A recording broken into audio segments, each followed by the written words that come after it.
Evil Dead, the game. This is a video game that when it first got announced, I was very much looking forward to it because, well, for one, it's made by Unreal Engine, the same people that made that Friday the 13th game that I had a lot of fun with, that I still go back to every now and again. It's a lot of fun. And so this is great as far as the premise goes, right? Horror properties are almost the perfect game like setups, especially just in premise alone, where you take yourself either as a group of survivors trying to survive whoever the killers are, or getting to play as the killer, going around and killing people. That's perfect for these survival games. And this game I had fun with. I did. I can't say that I loved it, but I do think that if you are a huge fan of the Evil Dead franchise, the property, you're going to have a lot to love about this game. First things first, the online play or the multiplayer play. That's probably the best part of this game because obviously getting to play with your friends or even playing with strangers if they're not assholes, getting to work together, strategize together, having to. Usually, the online missions are you have to find pieces of a map and you have to find a dagger that's supposed to help you fight off the evil enemies. And you're on a time limit, so you can't just lollygag around. And there is a lot of fun to be had with that. There is a lot of great things to do in this mode. My only thing is that I get bored easily. I do. So after playing the online mode a few times, playing maybe 3 or 4 missions in a row online, it does get a little redundant for me. It does feel like you're just doing the same thing over and over again. Yes, you have different maps. Yes, you have different characters to play as, different weapons. There are things to switch it up and change it up a little bit, but ultimately, it's a lot of the same sort of objectives and goals and the final boss of going after the Dark Ones. Again, it's simple. It makes sense for the property. It's kind of like, what else are you going to do, right? And there's a lot of Easter eggy references, fan servicey things for fans of the movies, and I think that's great. When you're playing online, you get to, first of all, it's cross-gen. So it's not just only PlayStation 5 people or PS4 people. Like, you also get to interact with Xbox people. Or it leaves it up for being able to play with as many people as possible. The only thing with playing online, and I guess this goes across the board for any online mode for any game, is that it's very easy for someone else to just quit. There had to be 5 different games where I was trying to start a new match, and at least one person would quit. So I would start right back to the main menu and have to go right back to it. And then somebody would quit again. And then somebody would quit again. So having to rely on other people, that kind of sucks. And there were times where I thought to myself, okay, let me remedy this.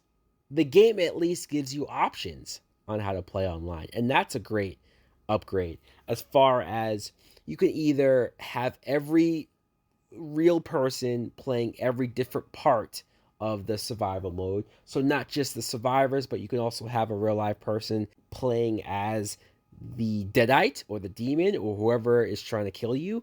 So that's cool. But if you don't want to deal with that, you could play with AI. You can play with the computer and just be the only person if you want to be the one that's going amongst the mission. But the problem with that is that, of course, the AI isn't smart enough to go and do the objectives by themselves. It's still reliant on you. You have to do everything yourself, which is like, okay, maybe a little bit of a drag, but if you don't want to rely on other people, it's kind of the only way to go. Having Bruce Campbell there, like his likeness and his voice, that's great. That brings this game up higher than it could have been. It would have felt very cheap and not as connected to the franchise to not have him. You have his voice, like I said, he's cracking jokes throughout the missions, or he's just saying things that make you feel like you are playing as Ash. Even playing as other characters, side characters, it has their voices and phrases. Characters like Kelly and Pablo, who are more recent to the series from the TV show.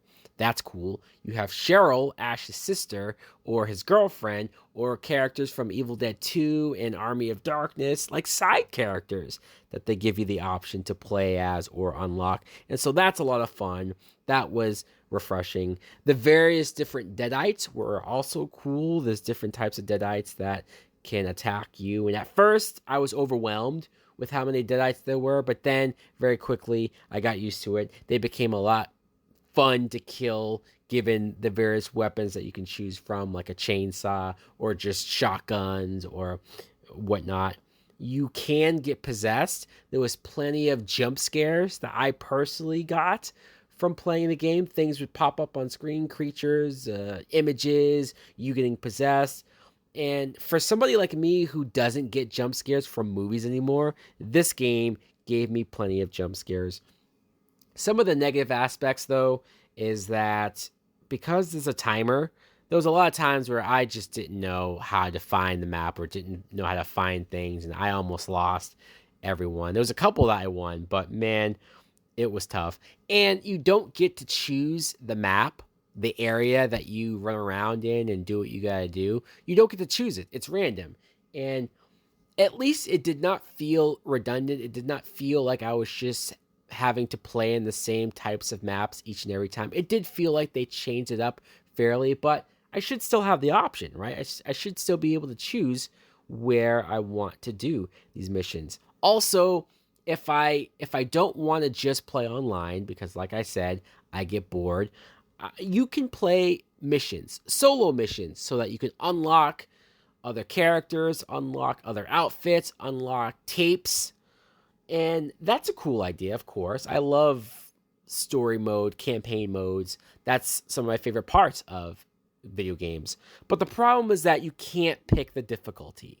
And you might call me lame. You might say that, oh, you just want to play this on super easy mode and you don't want to have a challenge. But at least give me the option, right? I know they want to have it be difficult. I know they want to train players in order to, if they go up against online people, they are aware of that difficulty. But sometimes I just want to cruise around, roam around, maybe find as many items and explore as much as I can. I don't want this to be super hard. In those main missions, it's just you by yourself. You don't have a group of even AI people around you, so it's very easy to die. And there's also no checkpoint, there's no save point, so if you do die, you start all the way back to the beginning of the mission. Even if you've been playing for 20 or 30 minutes, you have to start from the beginning. That was really frustrating. The comparisons to the Friday the 13th game, like if you're trying to figure out which is better or if this game is worth it, I will say that mechanics wise, game control wise, finding out things to do and to be able to fight back as human characters, that's a plus. That does make it a little bit more fun. But because I'm not the biggest Evil Dead person, like I've watched all of the movies, I've seen the show, I am aware of a lot of the stuff and the references and everything, but I'm way more of a Friday the 13th fan, so that game, the Friday the 13th game, was more in my fandom, it was more in my realm of geeking out, and so I personally had more fun with the Friday game, even though this one more up to date, graphics are better, mechanics are better, the kills are better, but nothing beats being able to play as Jason and brutally and viciously murdering camp counselors as much as you can. But this makes me think of what's next, right? Because this game is fine, this game is fun, this game does the job that it needs to do for fans. But what could Unreal Engine do next? Right? What could they do? They could do a Halloween game where you're playing as Michael Myers, going around Haddonfield, killing teenagers, or even trying to survive Michael Myers. That could be a lot of fun. Or a Nightmare on Elm Street. Holy crap, a Freddy Krueger game where you're either playing as Freddy and you're going around killing teenagers, making jokes, and just having the most creative kills possibly of all time. And it needs to be the original Freddy, Robert Englund, his voice, his likeness, because every time they do put Freddy Krueger in a video game nowadays, whether it's Mortal Kombat or it's Dead by Daylight, it's always the remake. Who wants to see the remake? Who wants to play as the remake? Not me. No, you need the original. You could do so much with playing as a survivor in a dream world, and you're either in the boiler room or you can go anywhere. You can do anything in the dream world. You can make your character have powers, like in Nightmare on Elm Street Part 3. For true fans of Evil Dead, for die-hard fans of Evil Dead, for people who just want to play a horror survival game, who maybe are just a little bored by Dead by Daylight or Friday the 13th and they just want something new, I can see this game being a full price. For me personally, I'm going to give this a rental, which still isn't bad. I hope that doesn't sound bad. Anyways, guys, let me know in the comments below if you too have played Evil Dead, the game. Did you like it more than I did? Did you have a blast? Or do you agree that it's fun, it's fine? Thanks for watching. Like, comment, subscribe. Later!